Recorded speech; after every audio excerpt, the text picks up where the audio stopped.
Hello everyone, welcome back to another Evan Hill Trains podcast / YouTube video. This one is going to be posted everywhere, so wherever you are, I appreciate you for listening / watching. Let's address the elephant in the room. Two things. Yes, I am standing up, and yes, this is pretty much the best I can do for recording positions. We have my bedroom mirror right there.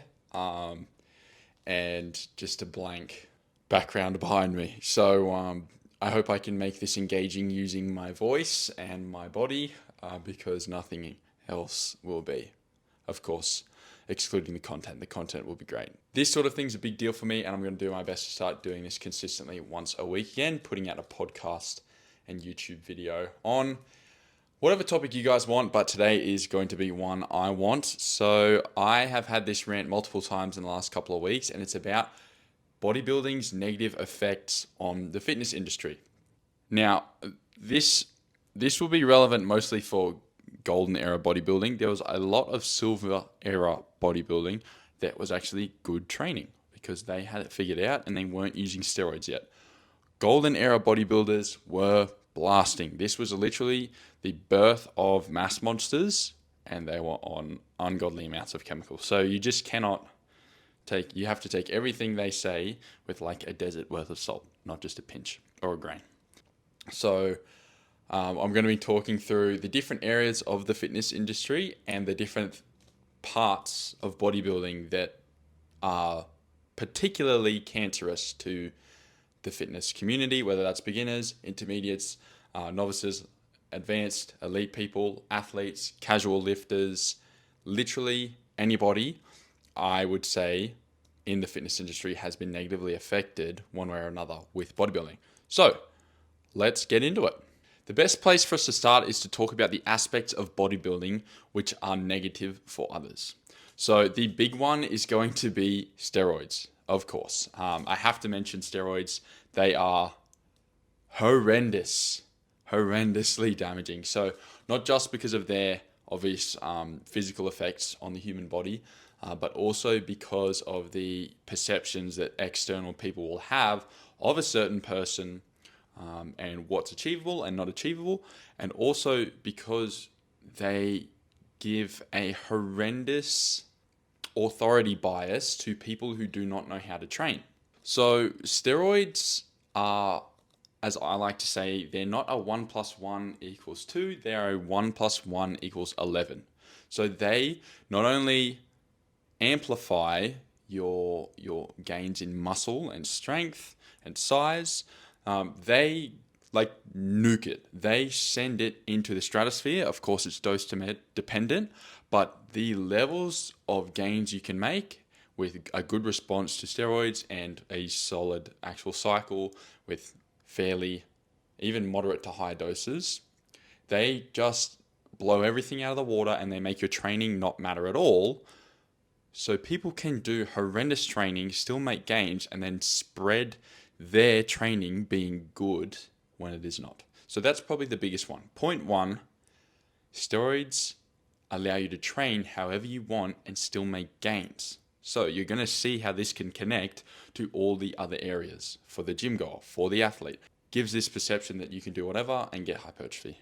Now, the other thing about bodybuilders that sort of ruins everything, they are sort of the surface level layer of the fitness industry. I think most people's first, it could go either way. You could have been raised up more athletically and just seen a lot of athletes, or you could just be more mainstream fitness, and I believe that bodybuilders get pushed in mainstream fitness a lot. And so if that's the case, you will have seen that bodybuilding training and bodybuilders are not very athletic. So, but it's sort of they actually are athletic.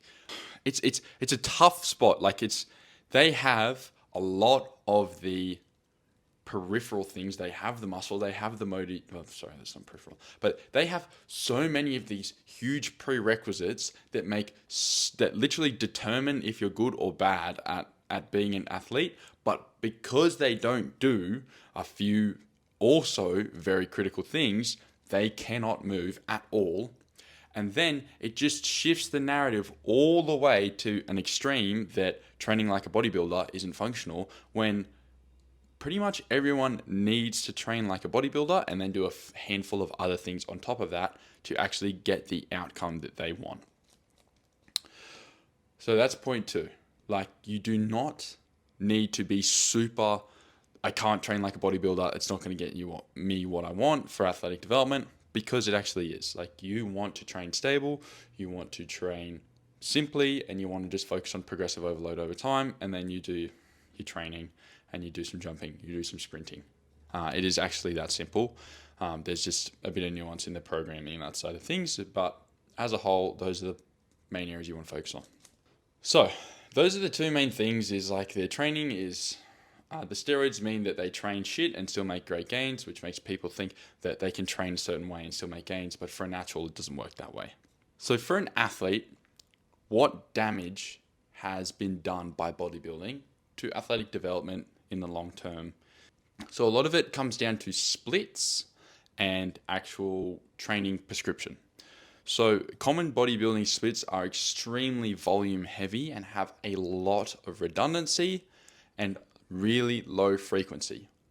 We want the opposite of all of these. So we want low volume, low redundancy, and high frequency. So we get really nice high quality on all the things we do, and we do them regularly. That is really, really good recipe for success for athletic development. And bodybuilders do the exact opposite. I think a lot of the hard work, just work hard, like the sort of the Rich Piana mentality, rest in peace, Rich. His 5% mentality of just get better every day, work your ass off every single day, is not sustainable for someone who is trying to improve multiple aspects of physical performance at one time. Beginners and novices, people who are very new to lifting, who adapt this mantra, this approach, can make gains for quite a long time because they're new, and they will improve doing anything. If you take an advanced lifter who's natty and you try and just get them to flog themselves every single day at the gym and go to the gym every single day and do something really hard every single day, they simply will not progress, and they are likely to go backwards and get injured. As other beginners, very likely to go backwards and get injured as well, but also they are able to make gains because they're new. A professional, semi-pro, a good athlete needs to be smart with his training. He needs to have structure to the training and have a goal for every session, an idea behind every session, and a plan so that he's squeezing the juice and he's still being able to recover. You're stimulating, you're not annihilating.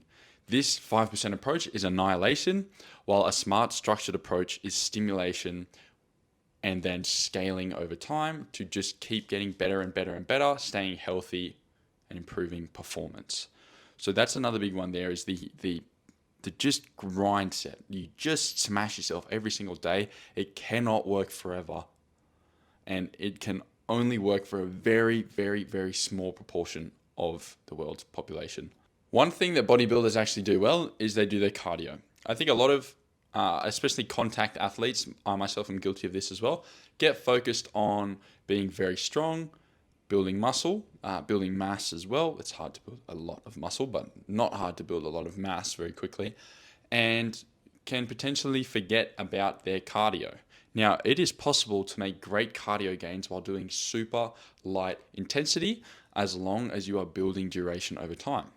That way, so this is what the bodybuilders do well, is they do a lot of light cardio to maintain a certain level of conditioning, not necessarily enough to perform in a team sports environment, but enough to maintain cardiac health, maintain their conditioning without interrupting their training.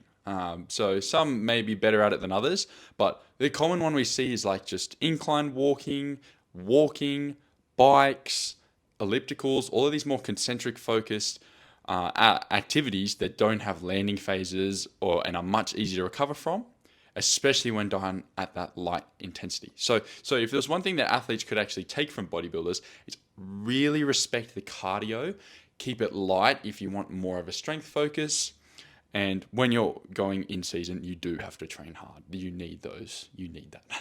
But maybe when you have that off season and you want to have a little bit of a strength block, which I don't necessarily recommend for everyone, then keep the cardio and keep it super light and maybe just increase duration so that you're still getting a really nice signal to stay fit and maintain some sort of aerobic base.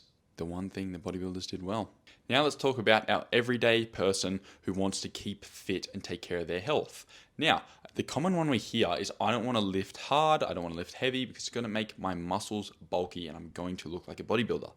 Because these bodybuilders are so mainstream, they have become harmful for the fitness community because these people who want to begin their fitness journey are being discouraged from doing the right thing. Lifting heavy is no doubt the best thing you can do for longevity, for health, long term. Like, it is the best thing.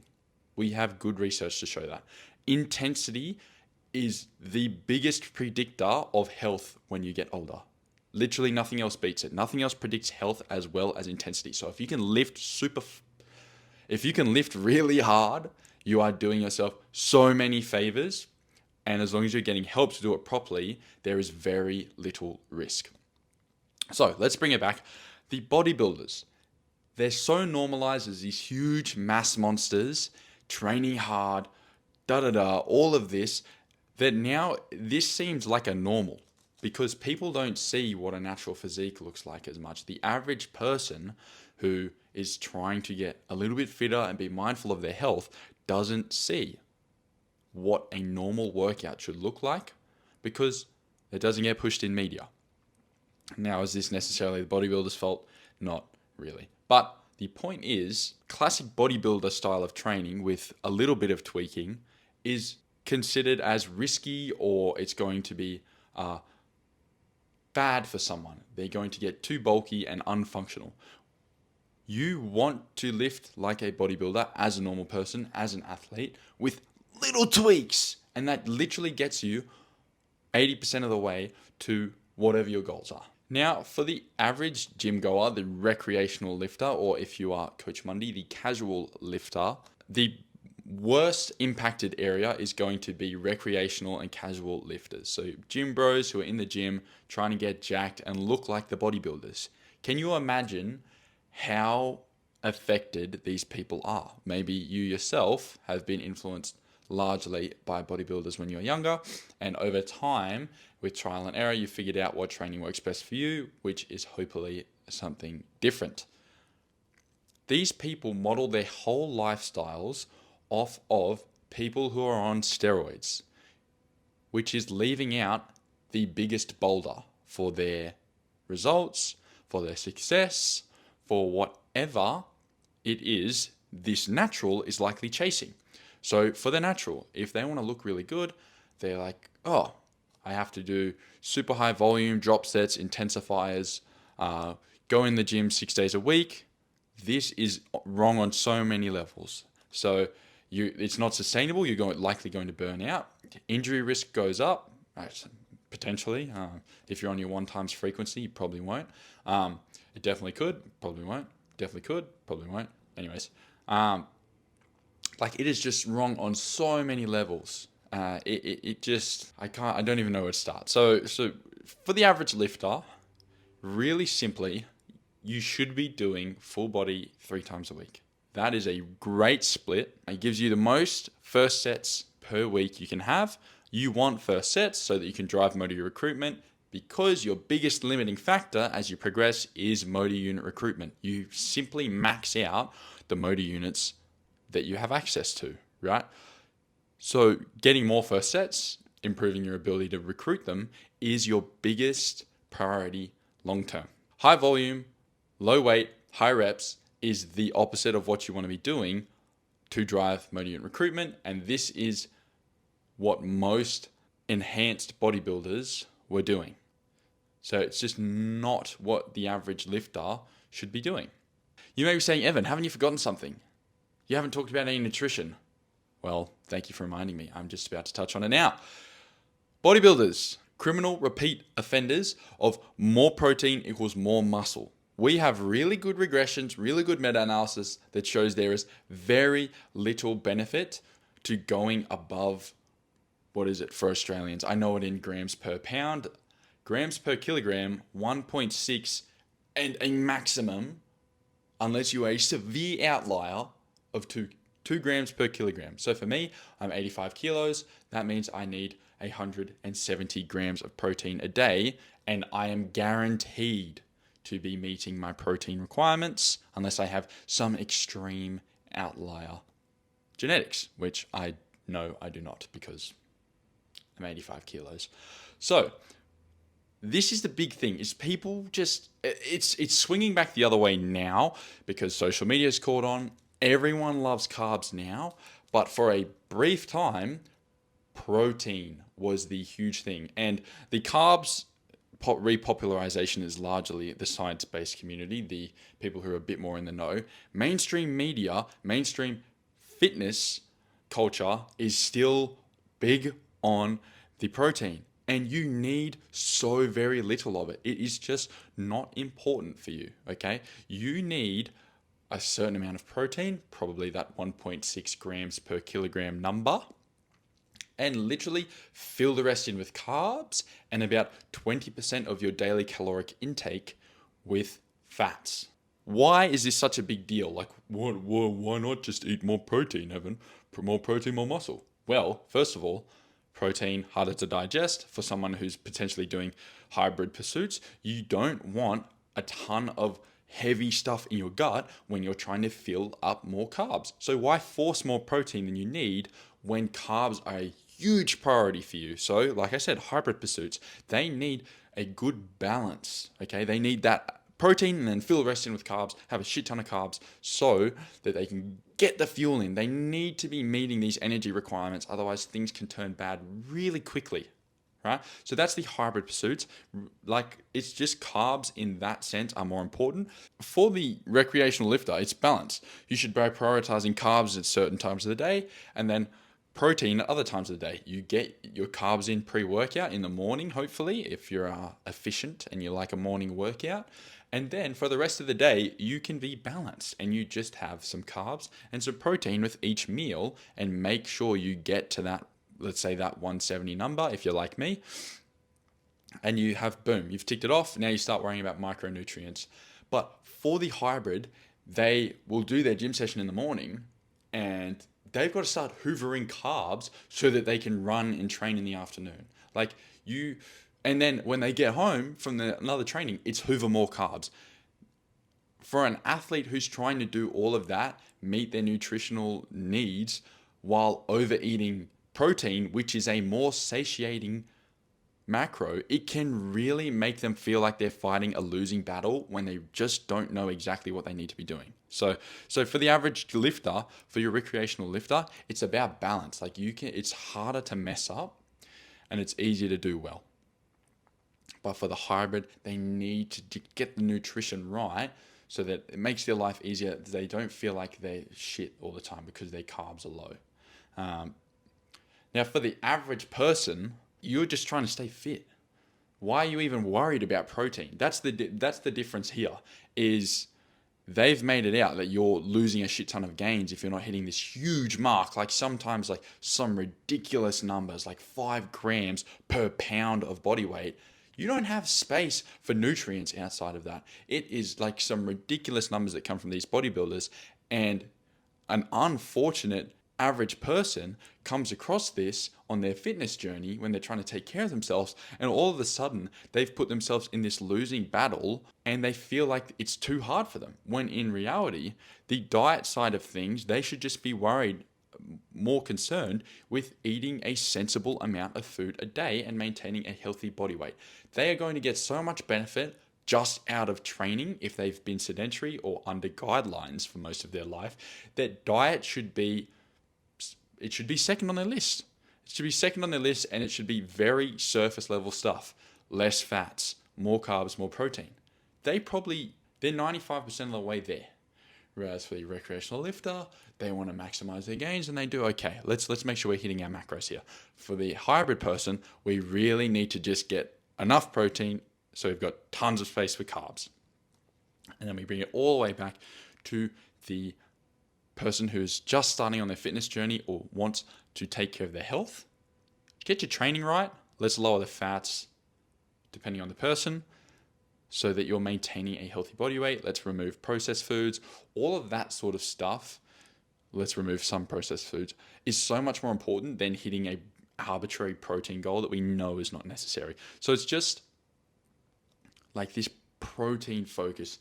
People will spend thousands of dollars on it as well, not to mention if you slightly adjust your diet to include protein in most meals and animal protein, maybe you have a glass of milk, you save yourself thousands on protein supplements and protein RTDs, highly processed foods like protein bars. The big problem is that they just encourage you to spend an absorbent, extreme amount on protein supplements in the form of bars, drinks, powders, all sorts, when you seriously do not need them because your protein need is so reachable with good whole foods and smart eating.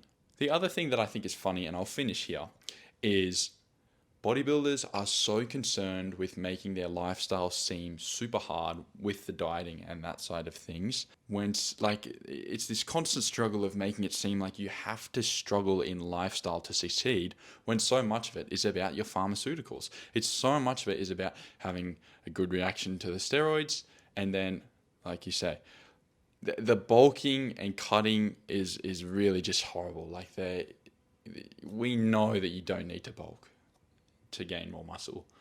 I hope people can start to accept that, because you don't need to. It doesn't cost a lot of energy to make new muscle, and that energy requirement is well within your total daily energy expenditure. It does not go outside of that. There isn't a surplus requirement to then create new muscle. It's well within your guides for the day. Bulking only adds fat. And to make this lifestyle seem difficult, they continuously go through these intense bulking and cutting cycles, which take them to extremely high or extremely unnecessary levels of body fat, and then their necessary extremely low levels of body fat. And these preps can be anywhere from like just these super long extended preps or super short brutal cuts that would be so much less severe, so much less intense if they maintained a reasonable, sensible body fat percentage year round until they're in their competition periods.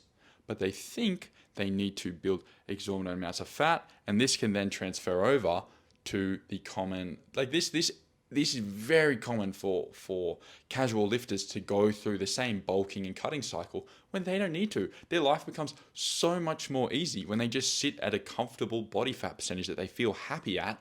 And then maybe for a summer cut, when you know you're going to go on the beach, you do a mini cut, drop like 2% body fat, the abs start popping a little bit more. Same thing, maybe an average Joe who's not super into fitness, but they just want to start to take care of their health. They're like, oh, I need to build some muscle quickly. Let's do a bulk diet for 12 weeks. And boom, they just put on 15 kilos of fat in 12 weeks. And this is going to take them years to lose. They just don't have the knowledge. They don't know any better. But the fitness industry has led them to do that because of bodybuilding. Then you go to the athletes. Same thing. Links back to it's a lot of it happens in the off season. They'll go, shit, I was getting tossed around this year. I'm a team sport athlete. I need to dominate contact a little more. Let's put on 10 kilos of fat and see how that goes. When in reality, they're like, oh, I just need to put on more muscle. It's hard to put on muscle, guys. So just be patient with it. There's so many other things you can do for performance. Fitness is still underrated in all sports. It's still underrated so much. It does so much. I'm hoping by next year I can be a big proponent of that. I'm doing my best at the moment, getting my runs in. You will see a sub 20-minute 5K. I promise. But yes, I think that concludes my rant. I've definitely said enough.